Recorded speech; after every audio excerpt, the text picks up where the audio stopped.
Jones looks to throw it. Pump faking right side. He wants it. A comeback cut. It is caught by Kelce. Touchdown! Kansas City. The game is over. The Kansas City Chiefs are champions. How about those Chiefs? Welcome to the Kingdom Corner here with Andrew and Dale. We're glad you were able to join us. Today we're going to be talking about the recap of the Chiefs and Raiders game. The Chiefs barely pulled this one out 30-29, so we're talking about the Chris Jones penalty, non-penalty, bad calls, good calls. What do we got? But also, we'll be answering this question this episode. Would you trade straight up Chris Jones for Maxx Crosby? Dale? Well, I got my own thoughts on that too, but we can jump into that here in a second. Yeah.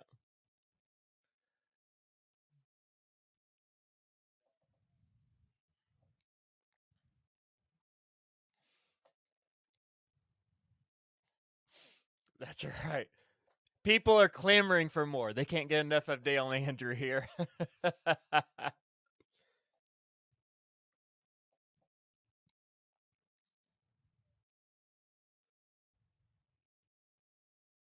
Yeah, probably right around there. Yeah, I think that'd be good.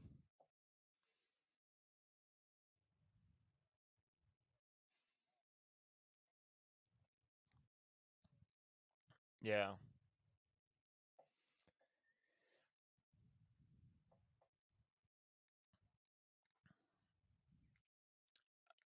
I would. I think it's the loudest game that I was there at the game that they set the 142.2 decibel world record. And I'm not positive, but this may have competed with that. And I saw actually a tweet from, I believe his name is Travis Hogan. He's the head groundskeeper there at Arrowhead Stadium. And he wrote something similar to that. And he said, I've been here for, 10, 15, whatever, how many years it was. And he says, I have never heard Arrowhead this loud. So, I mean, a guy who's been there game in and game out for that many years saying he's never heard that loud shows you how loud that stadium really was.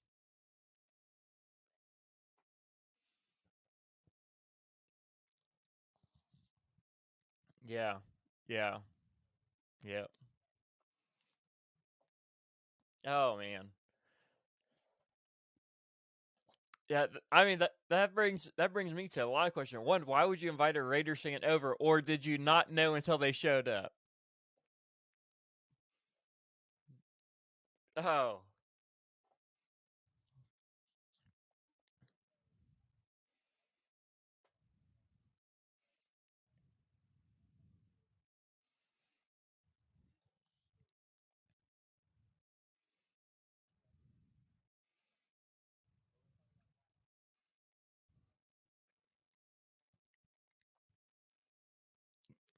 yeah, no doubt. Yeah,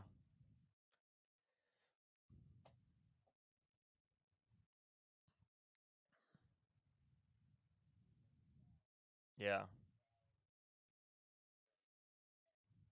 yep.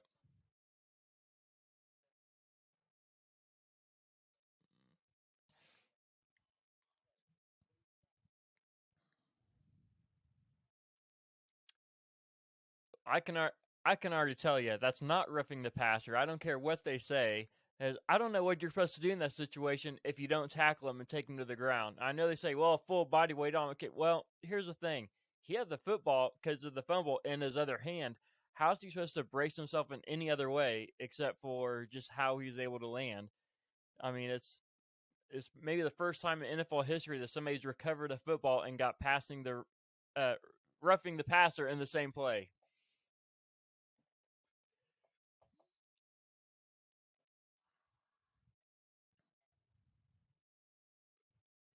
Yeah, yeah,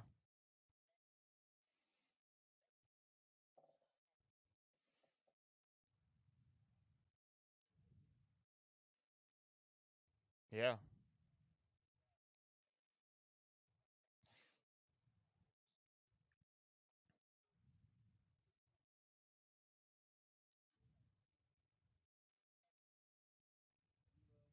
yeah,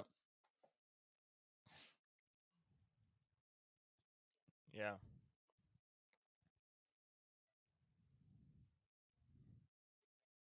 Yeah. Yeah.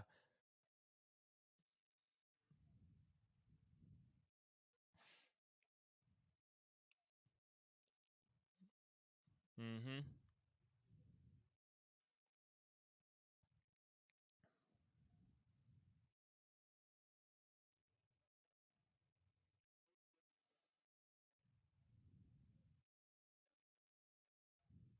Yeah. Let's do it.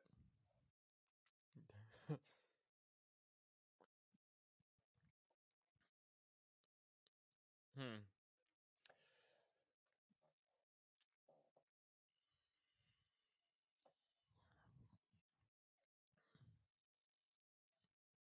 Yeah.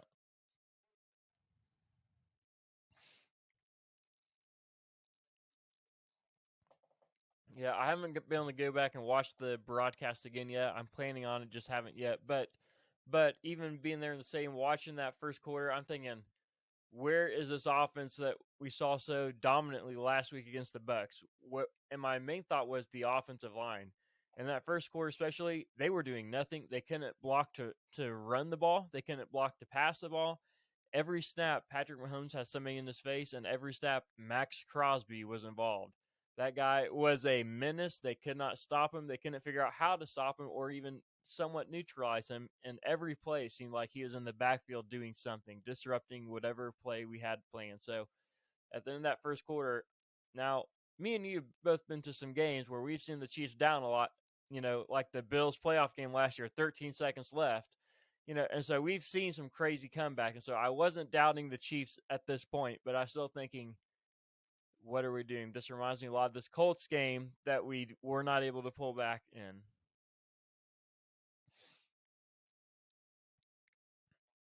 Yeah. You're not wrong. You're not wrong.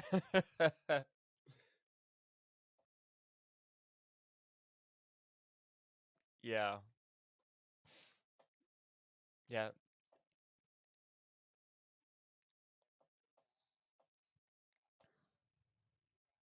Yeah.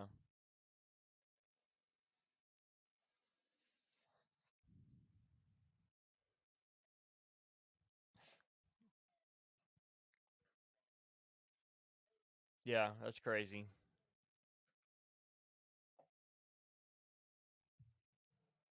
Yeah.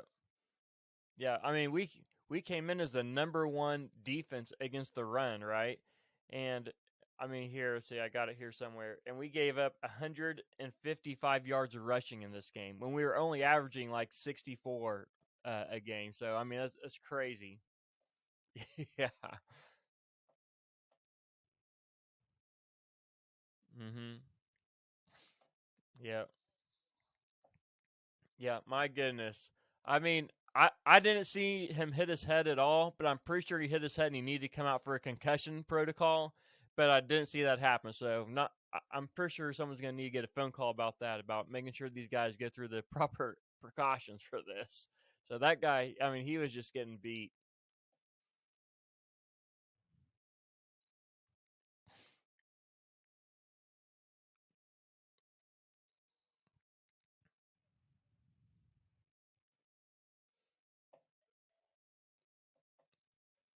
Oh no, we all noticed it right away in the stadium too, and I saw that number 27. I thought Rashad Fenton, that guy. I mean, I'm not trying to hate on any players, but I mean that exactly. But Rashad Finn, man, he is. I'm trying not to say anything negative about the guy, but at the same time, man, that guy has got to step up because he is the low man on the totem pole, in my opinion. He had a big PI, Yeah, and pass interference call on him. he did, and that's one of those calls. I'm thinking at that point we're just rewarding bad plays because in Yeah, that one the ball was so underthrown. Even if he wasn't there, there's no way that guy catches it. But yeah. because Jalen Watson didn't turn around, the guy just kind of tries to pretend like he's going through him and gets the call. Yeah,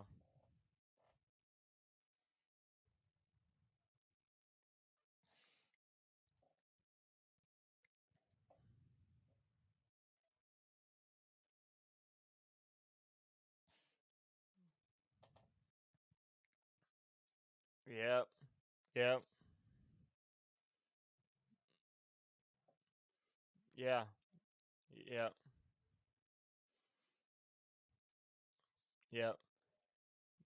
Well, I want to say one thing to finish off the first quarter too, though. To add, uh, one of those touchdowns that they had to Devonte Adams was on a fourth down play that was just a huge play that, once again somebody got beat in it. I won't mention any names, but it's number 27 that we already talked about. Yeah, exactly. So he got beat again, and but the Chiefs on that, they're holding them. They're playing well. It's fourth down. They go for it. I mean, if they don't hit that, it's a totally different ball game. And I know you can say that about any play, but that fourth down play was huge that they were able to convert that into a touchdown and not just even a first down. So, but back to the second quarter into our new kicker here.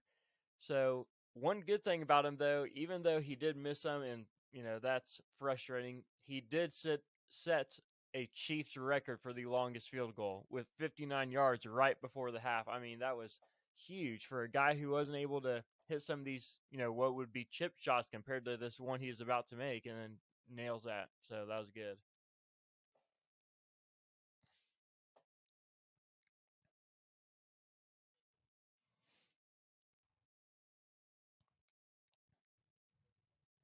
Mm-hmm.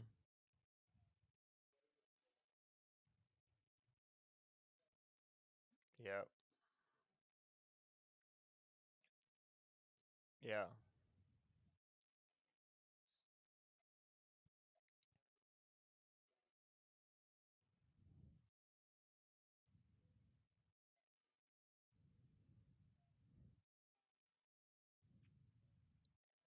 Yeah, I got a good stat for you on that real quick.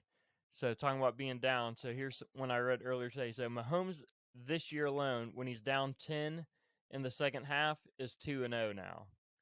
The rest of the league is 10-59. So the other side is, in his career, Mahomes, that is, when he's trailing by 10 or more points, he wins 57% of those games. Brady is second in that category, and he wins 38% of that. So Mahomes in his career, when trailing by 17-0, he's 2-1. Rest of the NFL in the history of the NFL, in those times when they're trailing 17-0, they win 6% of those games. So Mahomes is at 66%. Yeah, it really is.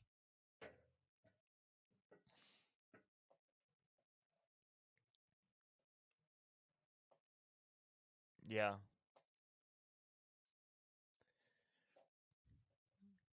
Mm-hmm.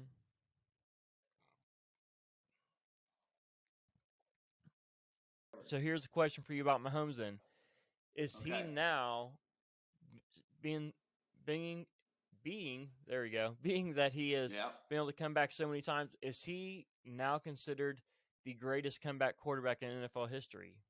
Would Well, you I say that? mean, I would say that. I think Mahomes has separated himself from everybody else. Yeah. And I think there's a strong argument. He's done it like this is the fifth year. There's a strong argument that like he is by far the best. Yeah, I would agree with So you. I I think mean, from the what's the playoffs to knock with Josh everything. Allen? He can't win the close games, right? And so Yeah. that's the knock on Josh Allen. Patrick Mahomes, time after time, wins these close games, and so it's wild to think about because Mahomes is in the Chiefs. Mahomes and the Chiefs are almost better when they're behind than if they're ahead. Yeah. Yeah. So, so that's crazy to think about too, and so that's wild. But yeah, I would say I think Mahomes is great, and I think consistency is one of the biggest things. Like we saw his first year. Yeah. I mean, he blew stats out of the water, but we're like, okay, let's see him do it again, and so he has. He's done it time and time again. So Chiefs are down 17 with 9:25 left in the second half, and they get the ball, and you kind of just felt it. Like I was sitting there talking to my friend who was rooting for the Raiders. Mm-hmm. I don't know why, and I'm like, hey, listen, they're gonna score, and then they're gonna get the ball at half, and they're gonna score again. Yep. And then and I'm like, then they're gonna cut it down to 3, and then that's gonna be fantastic. But They surprise. So they get the ball and they start moving the ball, and I think Jerry McKinnon. Yeah.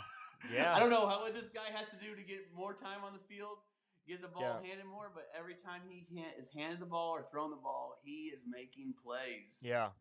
And he gets a 30-yard run that I think really sparks and energizes the team. And I think it was a long distance to go, and he got the first down, and they keep moving. Yeah, that was either second or maybe third down, but it was like 2nd and 17, and he's able to pick up about 30 yards. Yeah. And then the next play, they hand it off to him again, and he gets 10. Yeah. 10 yards. And so they start moving the ball, and then we see the first Travis Kelce touchdown, and gets 7 points. And so we're on the board, and it's just incredible. That's where then after that the Chris Jones sack happens. Awful time. Yeah. Should have been the Chiefs' ball, and I really think Chris Jones would have scored. Yeah. On that play, I think he could very well have scored on that play if they don't blow it dead and they just let it play out. Yeah, but they blow it dead, roughing the passer. Fans get into it. They give up 3 points, so now they're down 20 to 7. And you think, like, I don't know, I forget how many seconds were left. I think 27 seconds were left or maybe it was 21. Something like that. And you're like, well, there's no way the Chiefs are going to get a field goal. And what do? Yep. And you mentioned it earlier here in the second quarter.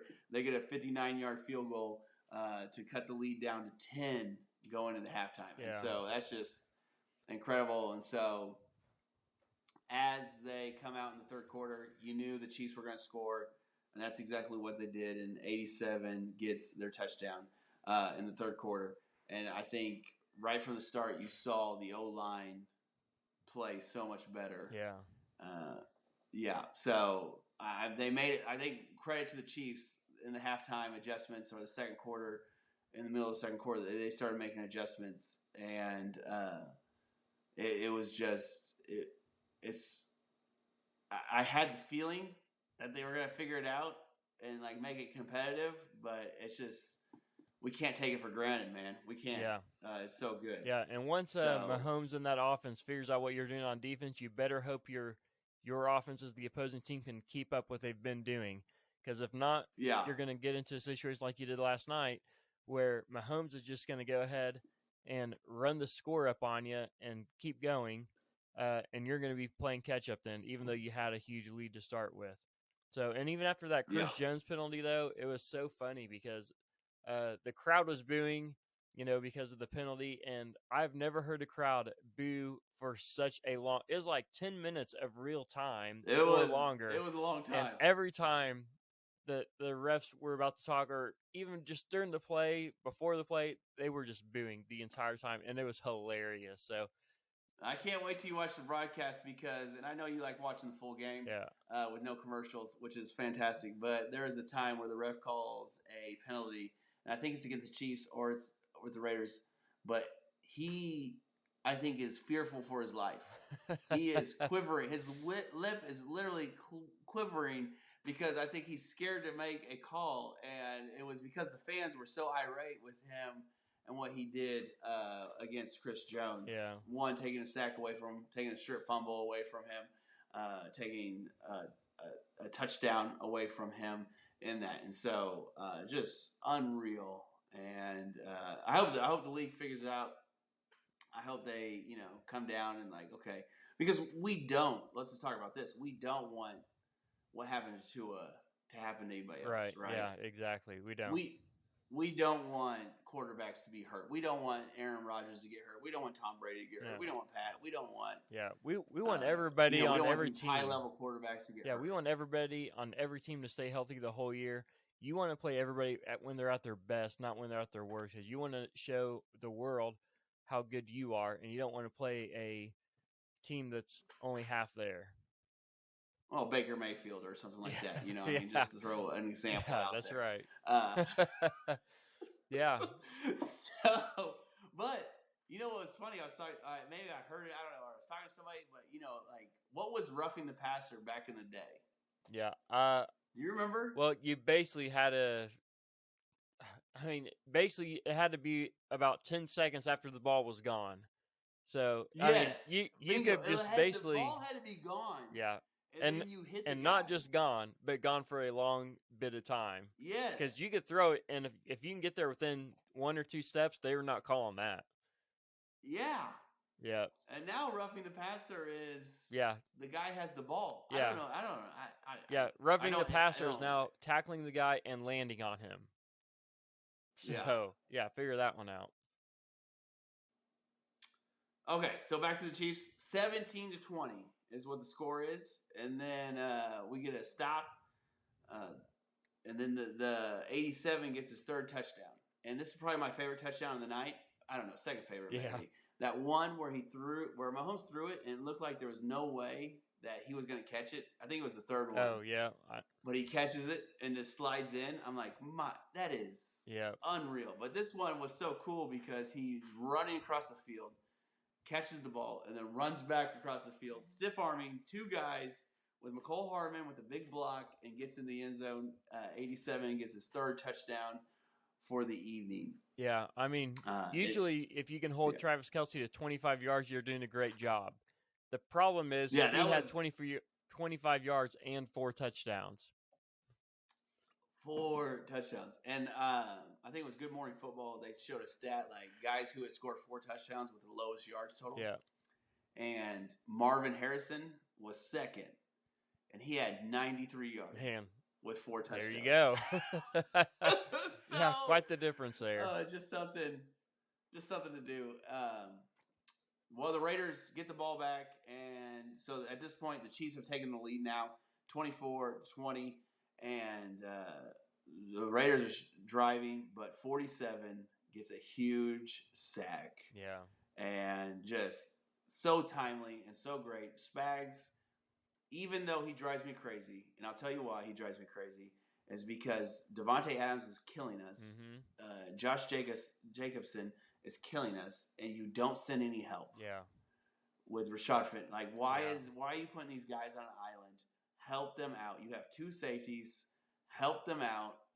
And I just think like don't let 1 guy or 2 guys beat you. Make Renfro beat you. Make someone else beat you than Devontae Adams. Like he is going to beat you.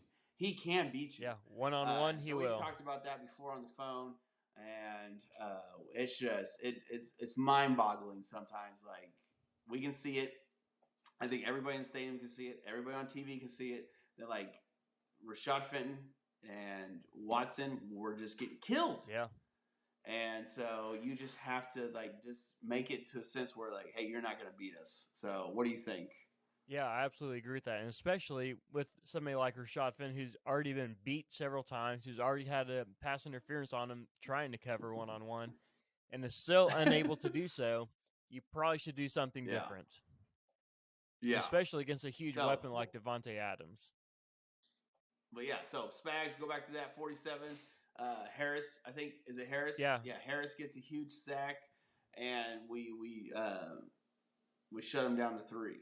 So it's 24-23, and we're heading the fourth quarter. And I thought this fourth quarter where this was interesting, but I thought 17, McCole Hardman showed up this game, and MVS showed up in this game. And they had huge catches in this first drive, just big catches, and kept the thing going. But we get in field goal range. Yep. And I mean, our special teams just can't put it through. Misses the field goal. Yeah. But get bailed out here. But there's yellow on the field. Yeah. And I thought maybe the Chiefs were false starting, or I thought hopefully it's encroachment. But they called a holding call on the defense. Yeah. And that holding call, and I'm sure you saw this too, but has not been called since 2015. Yeah, I didn't see that, but that's incredible. So this holding call has not been. So is that a makeup call? First and foremost, is that a makeup call? I kind of think it is, because even watching the replay, I'm like, man, I didn't really see much of anything there.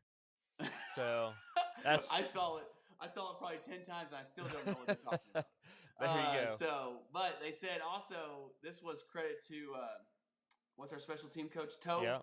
Yep. Dave Toe. He said they said he probably pointed it out to the referee that they were doing this hold on so that the other guy could get through. And so if that's true, then there you go. That he just kind of pointed out and say, hey, you need to watch for this. This is what they're doing. But they get the penalty. They retain possession and they go down. And once you know it, that Travis Kelce scores his 4th touchdown of the night. And now this is it's 30-23. This is what I ask you.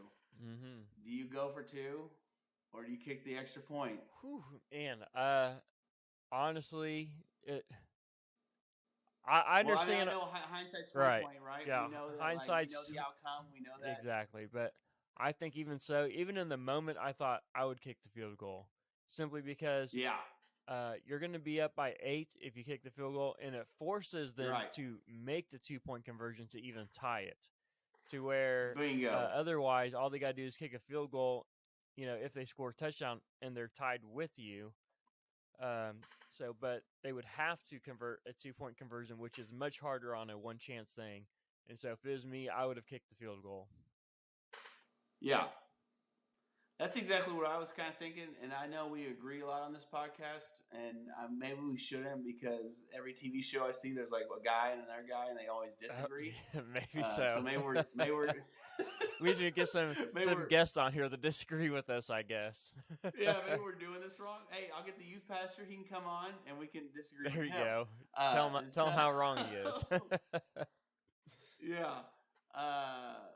And I know we agree a lot, which I don't think is a bad thing. But I think, I just think the same thing. I think you're putting pressure on yourself that you don't need to. Yeah, absolutely. And I think you put the pressure on them. Mm-hmm. So you can't just tie the game. Which we're going to get into here. The Raiders tie. I mean, they have a chance to tie the game. Yep, and they go for the win. But they don't. They go for the win. They wanted to go for the win. And so I think, that would have been even better because then you win by 2 points instead of 1. And I think so. I don't know why they went for 2 there, but I understand that then if it's 9 points, it's not 7. It's a 2-possession game. I get it. Well, but I also think I get the fact that hey, let's put pressure on them instead of pressure on us. Well, the other thing is, you remember a few years ago, the Chargers game, I believe it was a Thursday night game, and we were at that game, and one of the very last plays, the Chargers go for 2 to win it, and they were able to convert it. And just killed the environment and just the energy of the crowd because it's just is a dagger. Hey, but we still went down on the field and took our pick. We did. We were able to go down the field that game. So I don't know if they were looking at the past, talking about the Raiders here, and thinking, you know what, the Chargers did it, we can too. And so maybe they thought, we don't want to give Mahomes any other chances. We want him to. Well, I think you're right there. I mean, the Mahomes effect has to be in consideration because he is. I mean, he was left. I think. Well, So 30-20, 30-23. Raiders get the ball. They throw another deep pass to Devontae Adams. He scores. Now it's 29-30. Now this is where the Raiders are going for 2, and I think I know you haven't seen the highlights, but maybe you saw in the jumbotron. But Reed, I mean, I think he comes up with a huge play. He doesn't make the initial stop, but he comes. I'm excited for you to watch this. But he comes in on the side and hits Jacobs, and I think that's what really slowed them down, and so they don't. They don't get the 2-point conversion, and so it is 29-30. The Chiefs get the ball, and this is where the Chiefs drive me crazy because I trust Mahomes, and I think his coaches should too, and I think he makes good decisions even late in the game, and I think you just need to stay on that. Sometimes we can just get too cute with and I understand let's kill the clock and let's get as much time off the clock as possible. But we get too cute sometimes with it all, and we don't do things that we normally do like that. I don't even know what that third down play was ridiculous. Where it didn't even look like it was going to work, and I just feel like you just need to be aggressive in those situations. Let Mahomes be Mahomes, and keep moving the ball down. And I think on that last drive, they had Clyde Edwards-Helaire in there, who was getting shut down and was not effective the entire night. The only running back who's effective last night was Jarrett McKinnon. And on a keep giving the critical, ball. I think it was maybe the second down or whatever, they're trying to run with Clyde again before that third down. And Yeah, I'm thinking, why is McKinnon not in here? He's the only one that's had right. success running the ball in this defense in that night. Yeah, And sometimes you have to go with your hot hand.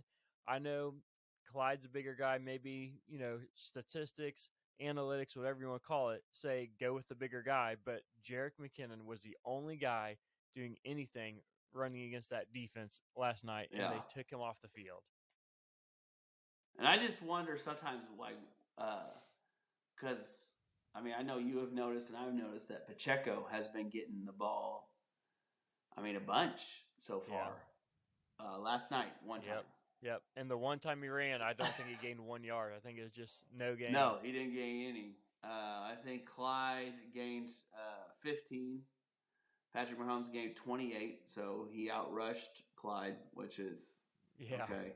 And then McKinnon had 53 yards with 103 basically total for the night. Yeah. And I think McCole Hardman had a few yards in there to add on, but just not. 100 yards rushing, which is fine. But so the Chiefs aren't aggressive. They have to punt. They give the ball back to the Raiders. And I think probably the biggest play was the no catch. Yeah, absolutely. So, last play of the game, what other than were your thoughts in the stadium? What did you first see? Yeah, well, when I first saw that, they were running down the field the opposite end zone to where I was sitting. Okay. And so I just saw them all fall down and the ball being thrown. I thought, this is going to be a penalty. They're going to be throwing some yellow here on the field, and they're going to get the ball down there.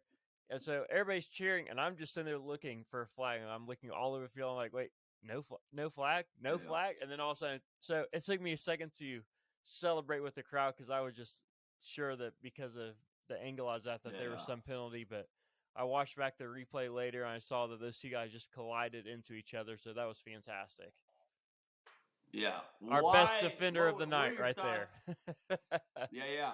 That was great. Because I felt like they were going to get beat. Yeah. But that ball nowhere. There was Nick Bolton coming in, flying in. Yeah. Why do you think the Raiders throw it deep on 4th and 1? Because it worked for them before. In the first half, they were 4th and 1. They threw it and got a touchdown to Devontae Adams. And I think they knew that Rashad Fenton was going to beat all night long. And honestly, they had him beat again. The problem is they just ran into each other.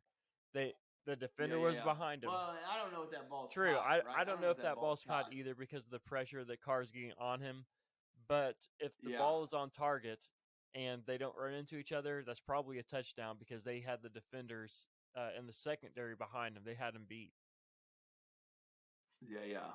So this game was, and the Chiefs ended up getting the win, 30-29. This offense looked pitiful in the first quarter and a half. Yeah, you're and not then wrong. They kind of turned around, and the defense, I think, only gave up, 9 points from the the second half. They only gave up 9 points, and so that's good. I think, one of the, special teams. We don't. I know we've thrown Tommy Townsend under the bus a couple times. Let's give him some praise. Let's give him some love. Tommy was punting. He was punting the ball like a machine and really good. I don't think there was any 0 return yards on punts, and so that's fantastic. That's what you want. And then when is 7 coming back? I saw some today that they thought he'd be back this week. That's not a guarantee, but that's what people were saying. So we'll see. But we're ready for him for sure. Yes. Hey, I guess we shouldn't take for granted Harrison Buckner. Yeah. As we don't want to take for granted 15. We don't want to take for granted 7. That's right. Because he has been consistent and great for us. So, any other thoughts about the game or anything I missed or anything that you want to just highlight real quick? Yeah, I got one thing for you here. So I came across a stat earlier today of Mahomes' career against the Raiders. So Mahomes against the Raiders in his career, first off, he's 8-1. So only lost once in 9 games. So he has 113 quarterback rating. He averages 320 yards a game against the Raiders. He has 26 touchdowns, 3 interceptions, and averages 36 points a game. So those are some pretty good numbers against one team, especially a team in your division who usually plays you pretty well. So another thing is we can see that Mahomes moved up the charts in as far as total touchdowns and passed Troy Aikman this last game with 166 touchdowns in only 68 games, and Troy Aikman had 165 in 165 games. Wow. Yeah, so. Yeah, I think I looked up. I think because I was curious. I think did Troy Aikman play 11 seasons? Is that what it I'm was? not sure. Okay, so I think it was like whatever 11, 165 games is, right? Yeah, but then I looked up. Obviously Tom Brady has the most touchdowns. Do you know how many Tom Brady has? No, I don't. Like 615. That's a lot. I think that includes. I think that includes playoffs. Yeah, that's quite a bit. So I'm hoping Mahomes can play for just as long, and we can have just as much success. Yeah. So, I think the big takeaway from this game is the turning point was with Chris Jones' sack fumble. Yep. That wasn't a sack fumble. Exactly. Yeah. That lit a fire in the team. It lit a fire in the crowd, and the crowd just. Yeah. I mean, they went crazy the rest of the game because of that one call. Yeah, it's unreal. So let's go to your question. Would you trade Chris Jones for Maxx Crosby right now, straight up? I would not. So maybe you would, and based on last night's performance with Maxx Crosby, I mean, there could be a very valid argument that you should make that trade because Maxx Crosby, he was in the backfield just about every single play. I mean, so Travis Kelce had to chip him, about every play after that, and just somebody was always chipping or trying to get another hand on Maxx Crosby because of how dominant he was. And Chris Jones is dominant in his own right, but he wasn't in the backfield near as much as Maxx Crosby was. But I still think that there's a big advantage to having a guy like Chris Jones in the middle of the defensive line who can collapse the pocket. So that's the reason why I would not trade Chris Jones for him, because we would have nobody else to fill that inside role. Yeah, I feel like Chris Jones feels like the kingdom, right? I think he resonates. I think he is exactly like what the kingdom represents, and so there's no way I'm trading Chris Jones. And he loves Chiefs Kingdom. He's bought in 100%. Not saying that Maxx Crosby would not, but I think we got a great guy, and I think we have a great foundation with Mahomes, Travis Kelce, and Chris Jones. As long as we can keep those three guys for the next 3 years, at least, I think we'll be okay. And so, all right. Well, you went the opposite direction from what I thought you were going to go from the beginning of the episode. So, well, we got to keep the fans. We got to keep the fans on the edge of the seats. That's right. That's right. So that's right. All right. So we said, I know Andrew and I talked. We said, hey, let's do 2 podcasts. Let's do 2 sessions instead of 1. That way they'd be shorter and people listen to them. Well, I'm looking at the clock. I think we've gone like 35 minutes. But yeah, something like that. So we'll try to do better next time. Thanks for joining us this time in the Kingdom Corner. We'll catch you next time.